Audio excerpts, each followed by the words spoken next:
Guerra en el Mar Negro. 2 petroleros rusos arden y el Sarmat falla. Rusia al límite.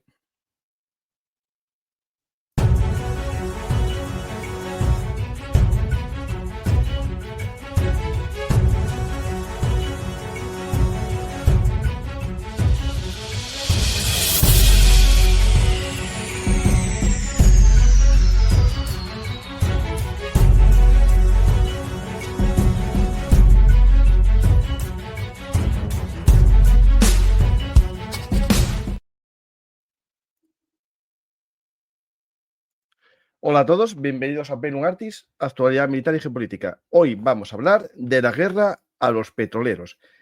Lo que se conoció en la guerra de Irán-Irak, de Trunking War, ¿no? Los ataques a las líneas de suministro es habitual en la historia militar.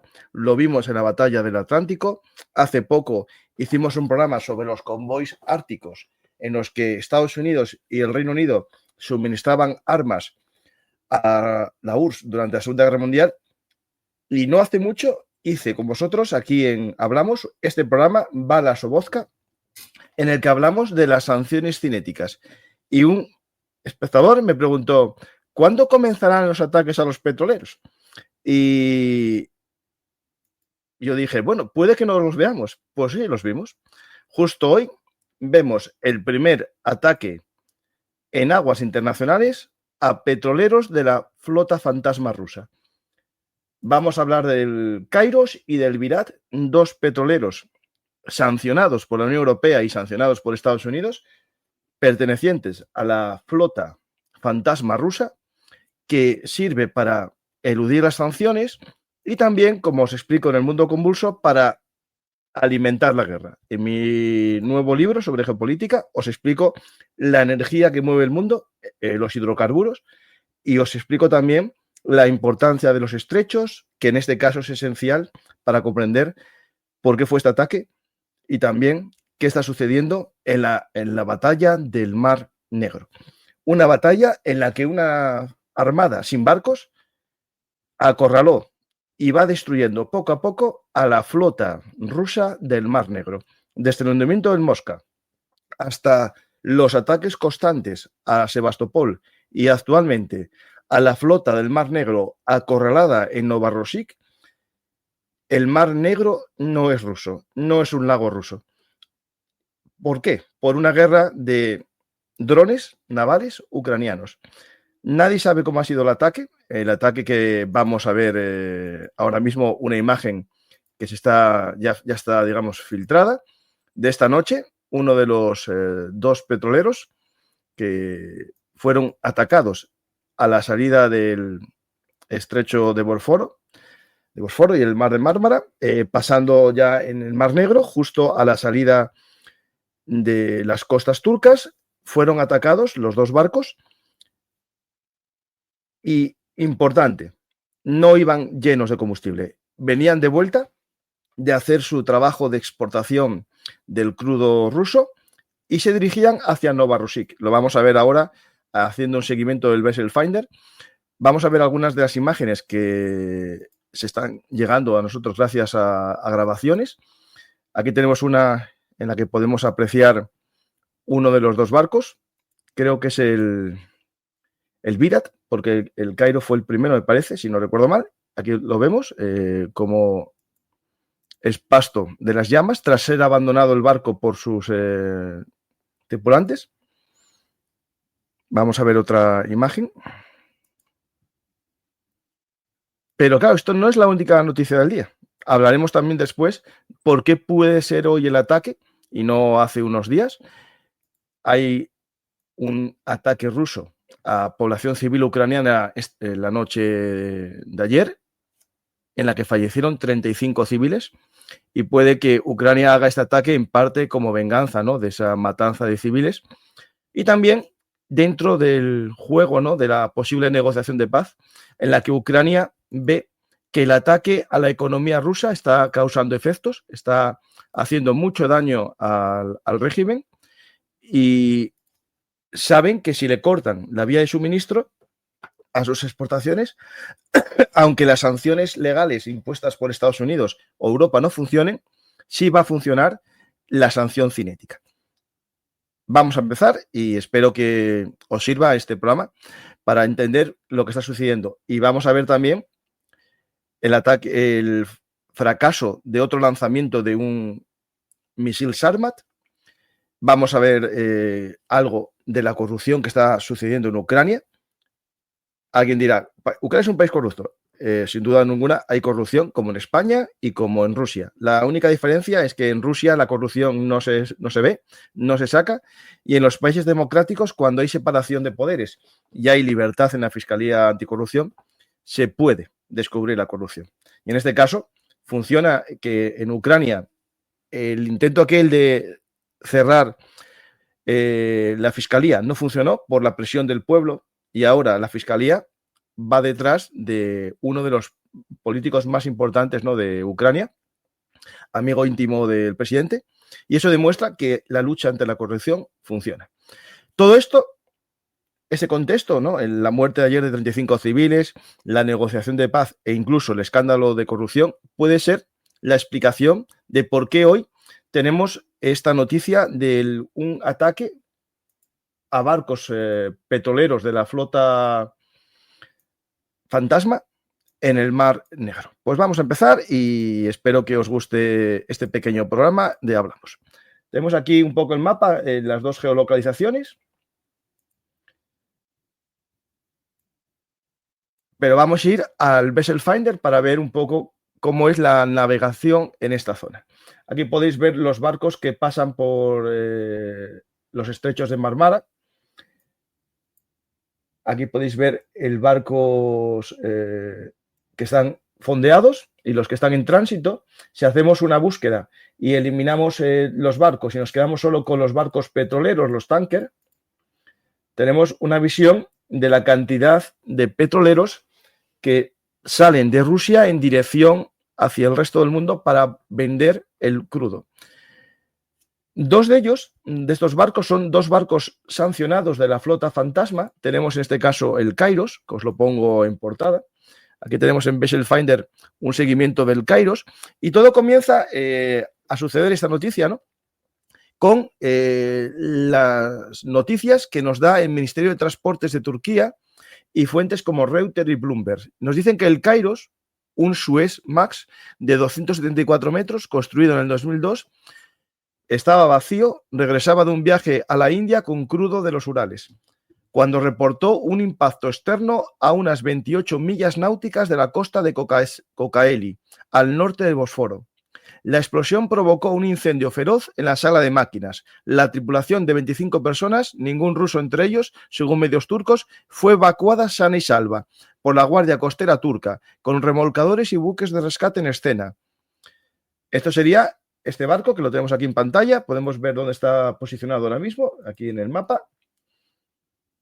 Lo tenemos aquí, justo en la zona de salida del estrecho de Bósforo. Iba en dirección a Novorossiysk. Hablaremos después de Novorossiysk, no se me olvida ese dato. Tenemos también una imagen que podemos poner de una ficha técnica del barco.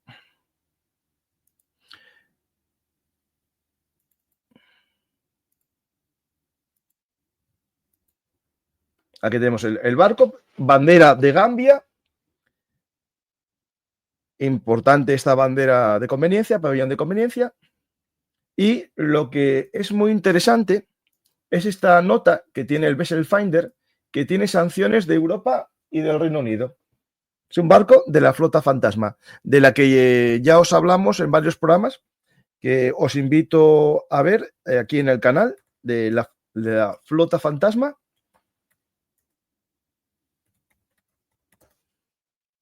Que es muy importante e interesante, ¿no?, para entender qué está pasando con la económica. Los programas con Rafael Muñoz Abad, son muy interesantes y por tanto complementarán muy bien este programa para conocer qué es la flota Fantasma. Este ataque a la flota Fantasma, que vamos a ver si continúa, es para acabar con las ventas, ¿no?, del petróleo, pero también para que estos barcos que están, digamos, sometidos a esta marca de flota fantasma, se les ponga un mayor seguro. Y incluso se les vete ya el paso incluso por el canal, ¿no? Por esos estrechos. Es decir, que haya una sanción no solamente de la Unión Europea, sino el miedo a que este barco genere problemas haga que el resto de barcos de la flota rusa, fantasma, no pasen por los puertos. Es lo que yo llamo sanciones cinéticas, ¿no? Pues tenemos esta primera víctima de lo que pasó esta noche. Veremos qué pudo pasar. Y nos vamos a la segunda, que es el Virat. Aquí tenemos la ficha del Virat, también sancionado, como podéis ver, por Europa, por el Reino Unido y por este caso, por los Estados Unidos también. Es decir, tiene una triple sanción.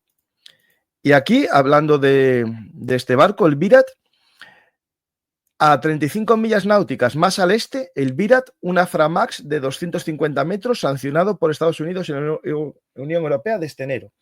Emitió una señal de socorro abierta. Mayday, ataque de drones. Necesitamos ayuda. Fuego en la sala de máquinas. Humo denso y 20 tripulantes a salvo. Gracias a unidades de rescate y un buque comercial. Ambos navíos arden, envueltos en humo y hay riesgo de que se hundan pronto, lo que complicaría aún más el tráfico marítimo en la zona. Bueno, hay que ver la profundidad, ¿no?, de la zona. Aquí tenemos un poco el barco, donde se sitúa. Como podéis ver, está más alejado del estrecho de Bósforo, dirigiéndose hacia su destino, que es Novorossiysk. Un lugar que ya hablamos muchas veces, que es objeto de ataques constantes ucranianos por tres motivos. Refinerías y depósitos, la flota del Mar Negro y tercero, muy importante, los puntos de extracción del combustible ruso. Y aquí nos va otra noticia que tenemos hoy, que os la pongo ahora mismo en pantalla. Es un ataque esta noche a esto que es el punto o muelle de extracción de petróleo en Novorossiysk. Este lugar en el que los barcos se fondean para cargar el crudo. Es decir, el ataque de esta noche ataca a los barcos, ataca también a los puntos de extracción de crudo. Esto es vital para la economía rusa. Una economía que, como os expliqué en este programa Bala Sobotka, es una economía basada en la exportación. El 50% de los ingresos del Estado derivan de exportaciones mineras y petroleras. Por tanto, la destrucción de estos puntos es esencial para acabar con la economía de guerra rusa. Pues tenemos dos noticias vinculadas con el petróleo. ¿Cómo pudo ser el ataque? Aquí nos vamos a distintas posibilidades, ¿no? Básicamente, el objetivo o lo que se pone en la diana ahora mismo son los 500 barcos de la flota fantasma rusa que tienen un valor, sus transacciones, de 100.000 millones de dólares al año, que les sirve para financiar la guerra. Estos barcos de la flota fantasma rusa, que no tienen seguros occidentales, que navegan sin inspecciones de seguridad, que tienen cascos poco mantenidos, motores viejos, sin inspecciones ajenas, transportan el 70% del petróleo ruso. Estamos hablando de unos datos muy importantes. Seguimos. ¿Cómo pudo ser atacado? Alguien puede pensar en minas, puede pensar en minas a la deriva, un error, un accidente, pero algo que no puede ser cierto, porque es imposible que unas minas errantes por el Mar Negro no hayan dado a nadie nunca y justo hoy dan a dos barcos, justo dos, de la flota fantasma. Por lo tanto, nos vamos a lo que es la realidad. Drones navales ucranianos, los famosos Magura, por ejemplo. Pues podemos ver un ataque kamikaze de UAVs navales ucranianos a una distancia que cuando midamos puede ser sorprendente. Nos vamos a un mapa y vamos a medir, por ejemplo, dónde está el Virat, que podéis ver en este mapa el Virat dónde está, y nos vamos a ver en el Deep State, que tiene una regla más o menos, y hacemos que salga aquí de esta zona cerca de Odessa y se va aquí donde está el Virat a 466 kilómetros, pero si nos vamos a la zona donde estaba el Kairos, 530 kilómetros. Es decir, un ataque a 530 kilómetros por drones navales. ¿Por qué hace esto Ucrania? lo puede hacer en venganza de la muerte de 35 civiles ayer. Una noticia que puede pasar desapercibida, que poca gente hable de ella, pero que es una de las ataques a civiles más grave. 35 civiles muertos es una cifra muy alta.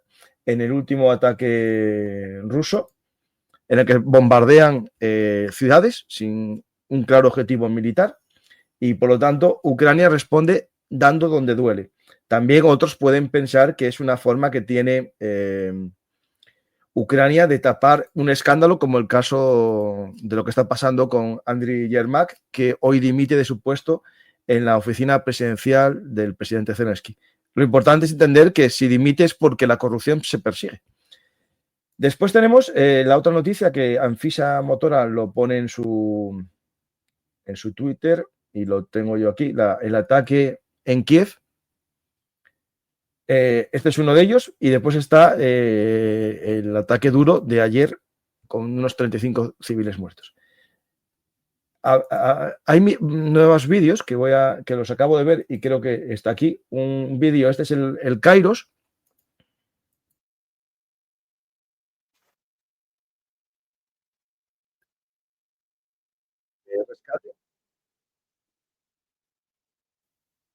El problema, o lo que podemos pensar es, ¿cómo hace esto Ucrania, no?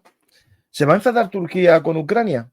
Bueno, yo creo que el ataque, cuando regresa vacío, ¿no?, se hace para evitar un desastre ecológico en las costas turcas, que eso llevaría a un enfado de Erdogan con Zelensky, con el que tiene muy buenas relaciones. Por lo tanto, si hay este ataque, yo creo que es un ataque, no sé si autorizado, pero tampoco prohibido por parte de Turquía. Y yo creo que tampoco por parte de los países OTAN. Es importante entender que lo atacan cuando va vacío, y el combustible que sale es el remanente que tienen los depósitos y el que tiene el propio barco, al igual que los demás barcos que se hunden en cualquier desastre, ¿no? Es decir, no se ataca un petrolero cargado, sino vacío. Después, por ejemplo, tenemos este ataque a Novorossiysk, pero no es el único del día. Hoy tenemos otro ataque también a una refinería, más en el interior de Rusia, en la región de Krasnodar. Hay este ataque que os voy a poner ahora en pantalla a una de las mayores refinerías de Rusia, con una capacidad de refino creo que de 6 millones de barriles. Triple ataque hoy, ¿no? A los petroleros, a los puntos de extracción y a una refinería.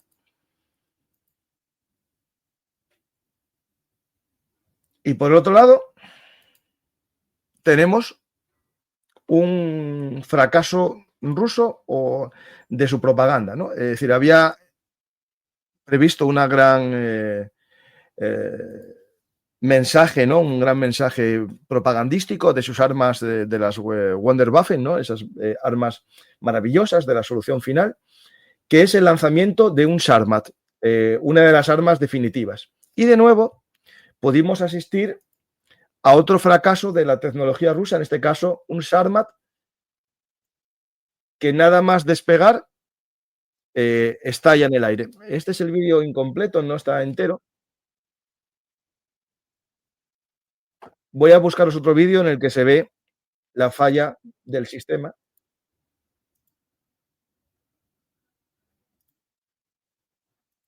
Aquí lo tenéis. Cómo sale el Sarmat y nada más despegar,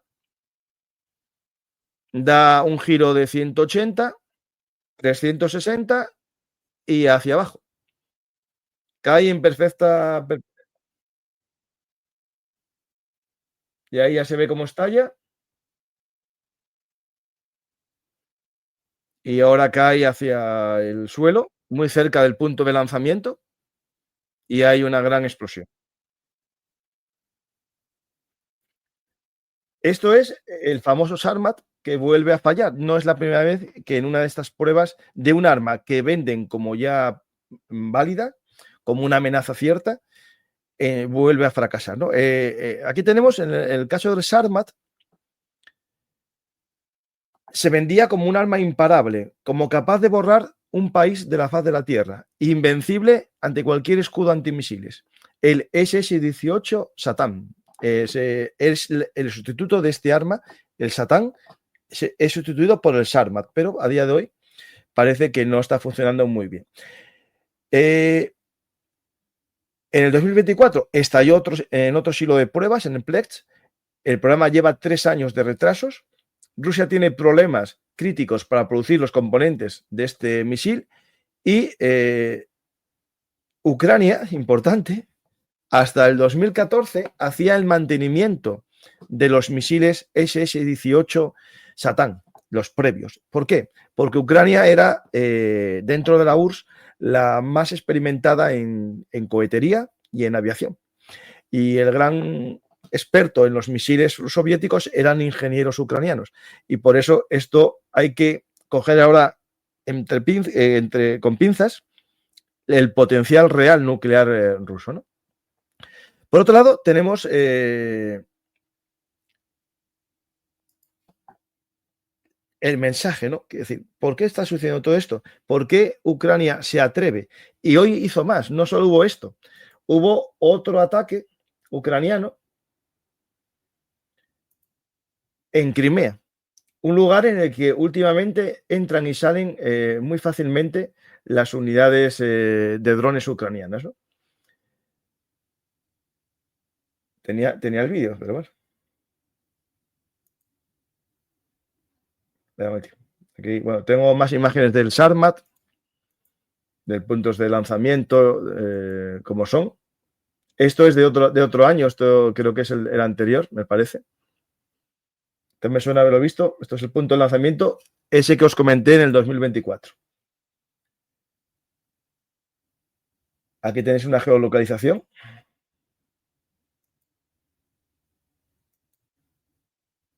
El lugar de impacto. Y esto no es lo único que pasó. Esta semana, creo que fue el jueves, volvió a pasar algo relacionado con otro lanzamiento de misiles, en este caso de un cohete espacial ruso.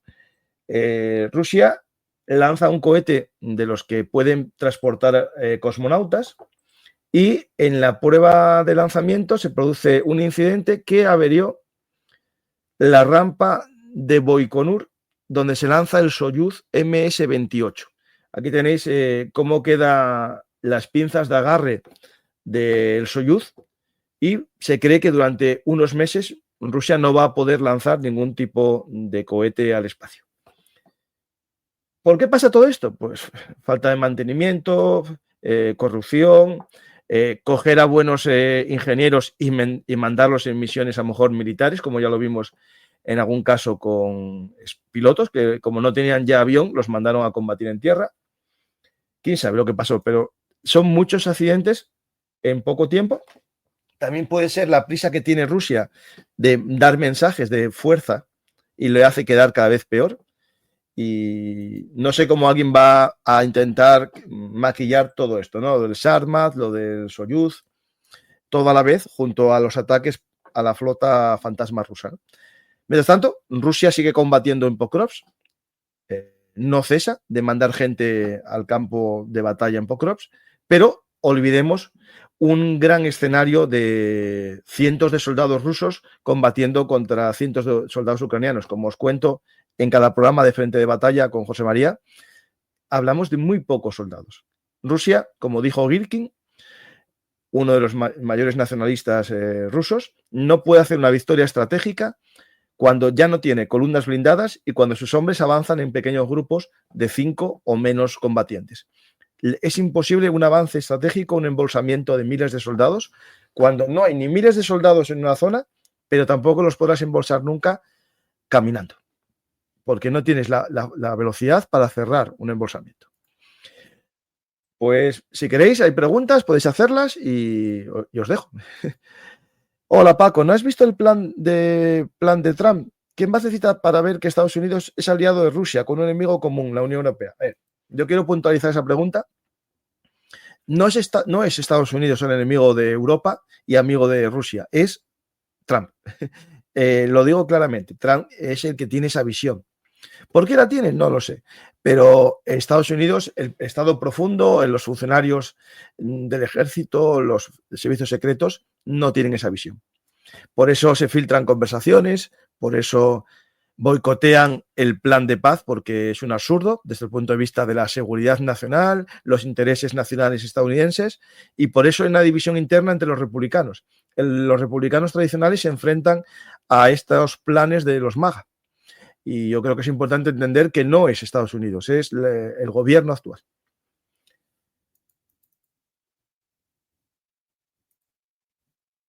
Paco, ¿crees que ha sido con un Toloca?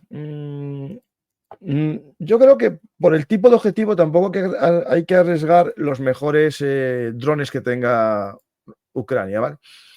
El Toloca es un tipo torpedo. Lo voy a poner en pantalla. El tema que si los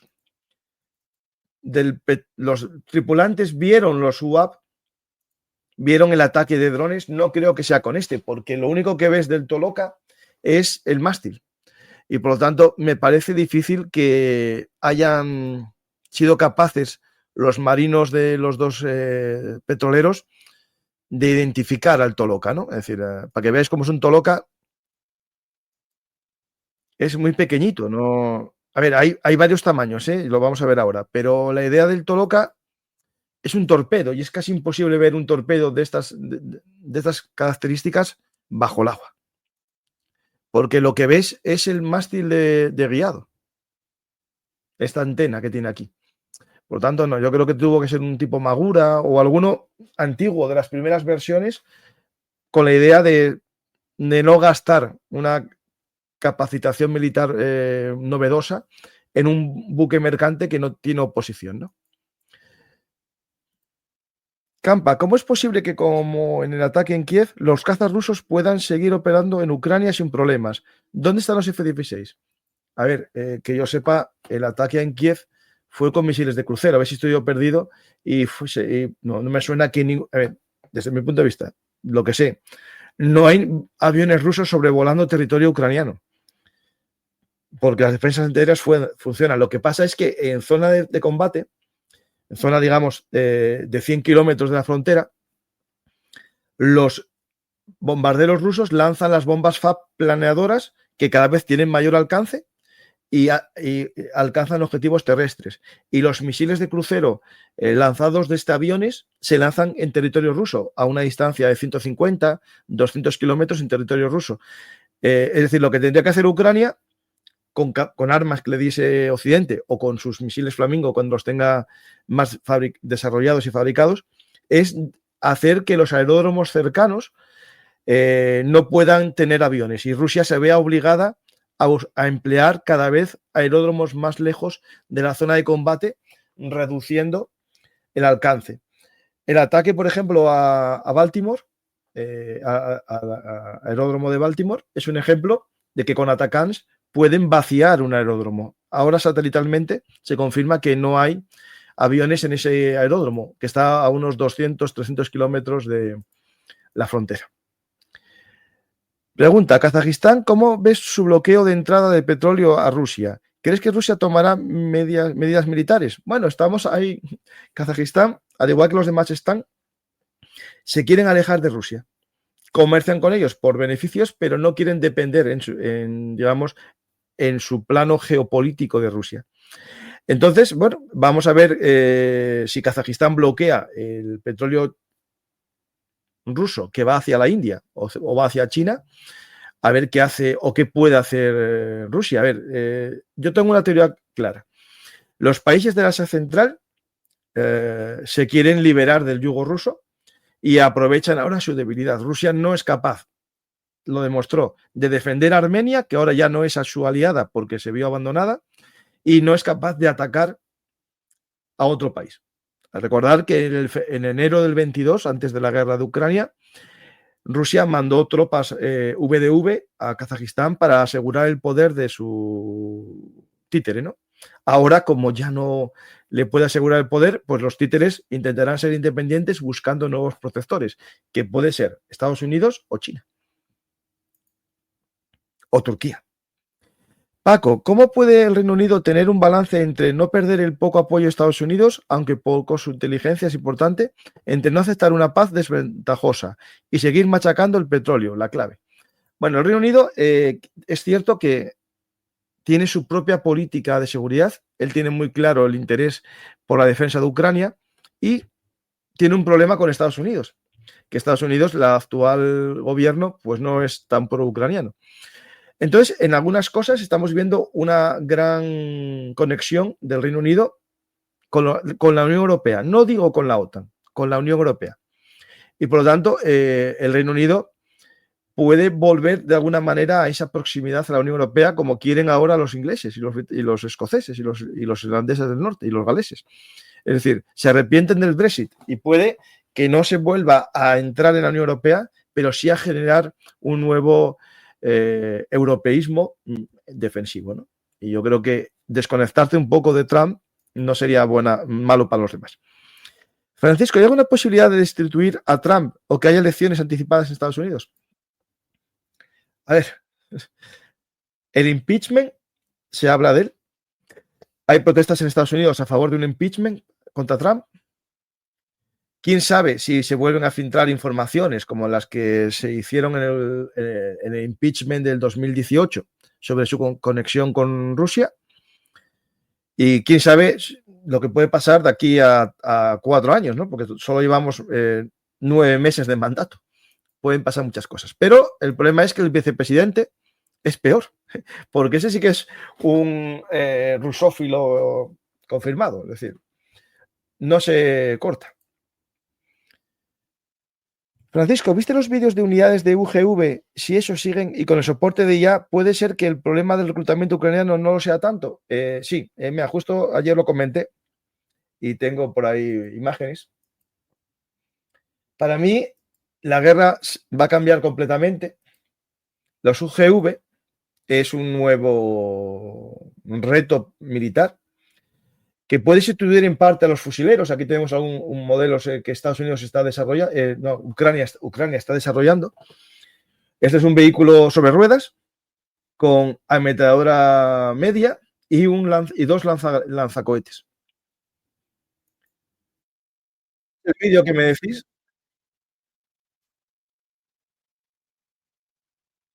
de drones de estos acudiendo a un punto a cerrar una brecha. Es decir, me preguntaban el otro día lo de Europa tiene que entregar más carros de combate a Ucrania. Yo no sé si sería mejor que le entregasen más vehículos de estos.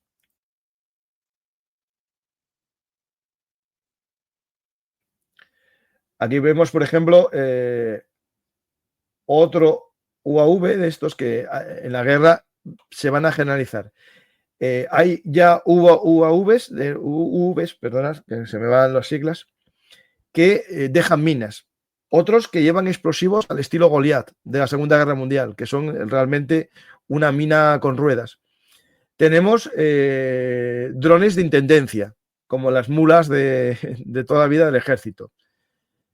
Aquí vemos otro transportando suministros. Aquí, un Goliath cargado de explosivos que persigue a unos soldados rusos y acaba con ellos.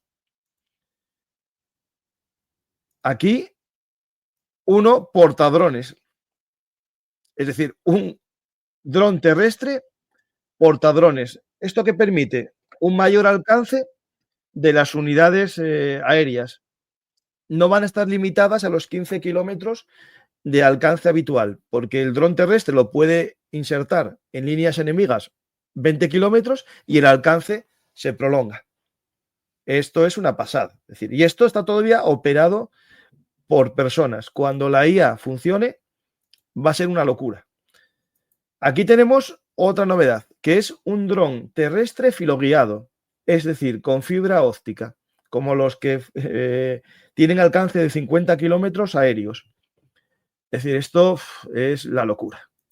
Aquí un operador con un sistema antiaéreo.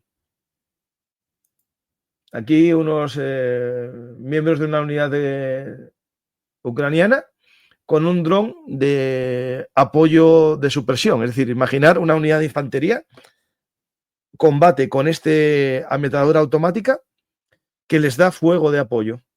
Es decir, el mundo está cambiando completamente. Y, por ejemplo, hay una noticia que a mí me alegra, es ver que España empieza a hacer sus deberes y ya las pequeñas empresas españolas, una de ellas de un amigo, ya empiezan a insertarse, ¿no?, en defensa. Hay un segundín que no encuentro la foto, la voy a descargar.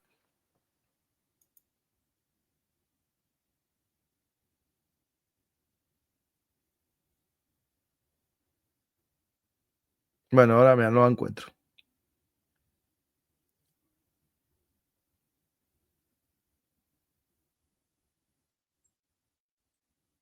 Bueno, perdonadme, como tengo tantos mensajes, ahora no encuentro, aquí está. Esta foto, por ejemplo, a mí me motiva a pensar que se van a empezar a tomar en serio en España esta nueva guerra de los drones, que no vamos a ser el último país en tomar medidas, ¿no? Aquí tenemos a varios militares españoles, ya un amigo, viendo distintos tipos de drones, incluso filoguiados. Mira, aquí tenemos uno. Es decir, España está empezando a tomar medida y conciencia de la importancia de los drones, ¿no? Y justo había publicado yo un nuevo dron que está también practicando Ucrania con él. Un dron que podemos decir que es un vehículo de infantería que puede tener misiones también de logística, pero a la vez de combate. Es decir, no hace falta un gran vehículo blindado porque no va a morir nadie y esto va a permitir una mayor capacitación o capacidad, ¿no?, del ejército para tener un cierto fuego potente en primera línea. Es un vehículo autónomo, guiado o no guiado, porque la IA también puede entrar a funcionar en estos vehículos y por tanto yo creo que sí que va a cambiar el arte de la guerra mucho el dron terrestre. Pues hay alguna pregunta más y si no, final, bueno, hay muchas preguntas, madre mía. Francisco, ¿vieron la noticia del cohete Soyuz que explotó destruyendo la torre de lanzamiento en Baikonur?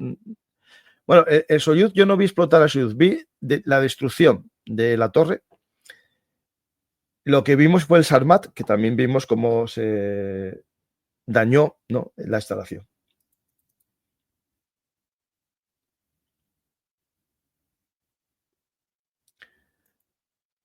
Todo esto que se hace, yo creo que se hace para que haya una paz negociada. Yo creo que sí, puede ser una de las posibilidades. Presionar a Rusia y dañarle la economía para que se rinda, ¿no? ¿La artillería ha pasado a un segundo plano tras el éxito de los drones? Desde mi punto de vista, sí. Yo casi no veo fuego artillero en esta guerra ya. Al principio era mucho, pero ahora hay muy poco fuego artillero. El que hay en el caso ucraniano es fuego de precisión con armas inteligentes, pero no grandes cortinas de fuego artillero, aunque lo hay, y también hay mortero. Se ve cuando hay ataques de vehículos blindados, se ve como caen bombas de artillería desajustadas y de repente empiezan a llegar los drones que sí que no fallan, ¿no? Dan siempre en el objetivo o por lo menos lo alcanzan. No significa que lo dañen, pero sí que suelen tener una tasa mucho mayor de acierto que la artillería. Pero siguen siendo necesarios los obuses de artillería, porque son los que se meten dentro de los UAP más pesados, ¿no? Otro punto, tras el problema de software de Airbus que ha parado la flota, el disponer de dos modelos como pide el EA es básico, no vale diferentes tranches. Un saludo. Bueno, yo estoy a favor de que un ejército tenga dos proveedores y dos armas para que no haya errores o que en caso de un conflicto uno de los proveedores no te aporte, ¿no? No puedes depender nunca de un solo proveedor. ¿Es posible que a Estados Unidos le pase algo similar a Rusia en Venezuela, con Rusia entregando armas? No, lo de Rusia entregando armas, olvídalo. Eso es una fantasía de los bolivarianos. Pero a Estados Unidos le puede pasar algo en un 50% de posibilidades, porque cuando abres una guerra nunca sabes cómo va a acabar. Y meterte en un combate terrestre en Venezuela, nunca sabes si va a haber resistencia o el pueblo se niega a luchar por el régimen de Maduro, o decide luchar por la integridad territorial. Como eso no se sabe, Estados Unidos está tardando en hacer cosas. Yo no veo tampoco a primera un gran ataque, aunque, bueno, según Maduro, él cree que el objetivo estadounidense es un desembarco masivo en Venezuela. Yo no lo veo, pero bueno, quién sabe. Y Campa, ¿quién te dice a ti que un Trump rebotado no va a colaborar con Putin? Inteligencia, cooperación económica, militar. Los polacos ya están mosqueados. No, a mí nadie me lo dice. O sea, yo tengo miedo que eso pase. Pero el Deep State seguro que lo impedirá. Y ahí le doy la razón a los MAGA de que el Deep State existe y funciona. No te escapa que si Putin muere, puede llegar los ultras y hacer una guerra tipo Segunda Guerra Mundial. No voy a decirte que no, porque dentro de lo que es la locura de Rusia, Putin no es el más loco. Está peor Girkin y todos los que están con él. Y es que no te puedo decir que no sea así. Pero el tema es que Rusia, fuera de las armas no convencionales, su fuerza real está muy debilitada para una guerra contra Occidente. Es decir, la capacidad que tenga la OTAN de movilizar tropas ante un ataque a Polonia, en menos de una semana veremos cientos o miles de soldados en la frontera combatiendo contra Rusia. No tenemos la experiencia combativa, pero tenemos unas armas que no tiene Rusia. Nuestra capacidad aérea eliminará los aviones rusos en poco tiempo. Incluso sin Estados Unidos. El único problema que hay es la amenaza nuclear. Eso es lo que da miedo y por eso nadie está haciendo cosas. Pero Europa y la OTAN dijo que ya es hora de escalar en la respuesta híbrida. Es decir, no vale ya solo protestar, sino hay que actuar. Y justo esta semana detuvieron a 3 espías o agentes de influencia rusos en Francia, que tenían una ONG Donbass Libre. En Polonia acaban de detener a un ruso de 26 años por hackear programas informáticos polacos, perdonad. Es decir, hay ya una respuesta clara y decidida, ¿no? Pues nada más, y yo, si no hay más preguntas, voy a ver en Twitch si hay alguna pregunta.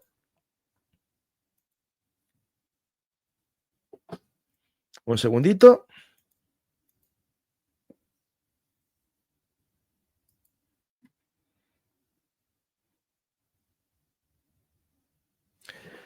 ¿Crees que puede pasar de ser un país productor de tecnología a un comprador puro? ¿Quién? ¿Rusia? Bueno, Rusia es sí, de tecnología de cierto punto. Es decir, es bueno en ciertos productos tecnológicos, pero en electrónica es pésimo. Y por tanto, ya hace tiempo que acopla elementos tecnológicos occidentales en sus productos militares. Y ahora lo está haciendo con productos chinos directamente.